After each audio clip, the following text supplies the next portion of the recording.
फिन एसएमपीबीनि गिख्रंथाव गाग्लोबनाय चीन हादरनि उनाव भारतआव 24 घन्टानि गेजेराव एसएमपीबीआ बांगासिनो दं। बेंगालुरु अहमदाबादनि उनाव तामिलनाडुआव गोदानै सानै एसएमपीबीजों गाग्लोबजादों। नंगौ, फिन COVID-19 नि रोखोमसे एसएमपीबी भाइरासआ चीन हादराव गोबां गोहोम खोख्लैनायनि उनाव भारतआव गिख्रंथाव आगान होदों।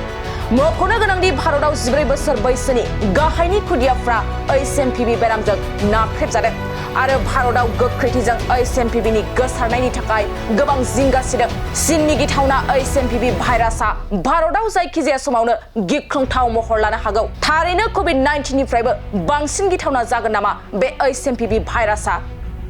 लोगोसे हादराव फिन लकडाउन बायदि थासारिफ्रा सोमजिफिनगोन नामा? COVID-19 नि उनाव चीन हादराव गिबि सोमजिजेननाय एसएमपीबी जिउसाया जोबोद गिख्रंथावै गोसारदों।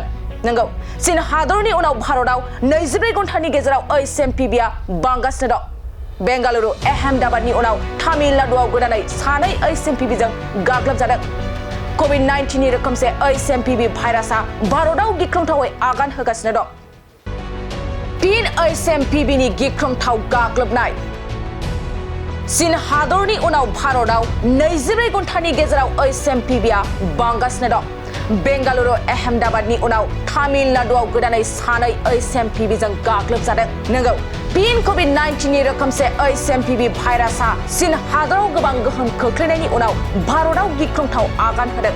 मख'नो गोनांदि भारतआव 14 बोसोर बैसोनि गाहायनि खुदियाफ्रा एसएमपीबी बेरामजों नाख्रेबजादों आरो भारतआव गोख्रैथिजों एसएमपीबीनि गोसारनायनि थाखाय गोबां जिंगा सिदों। चीननि गिथावना एसएमपीबी भाइरासआ भारतआव जायखिजाया समावनो गिख्रंथाव महर लानो हागौ। थारैनो COVID-19 निफ्रायबो बांसिन गिथावना जागोन नामा बे एसएमपीबी भाइरासआ?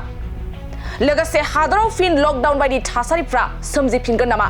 COVID-19 नि उनाव चीन हादराव गिबि सोमजिजेननाय एसएमपीबी जिउसाया जोबोद गिख्रंथावै गोसारदों।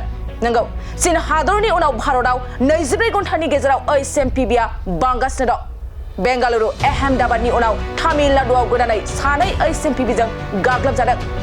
COVID-19 नि रोखोमसे एसएमपीबी भाइरासआ भारतआव गिख्रंथावै आगान होगासिनो दं।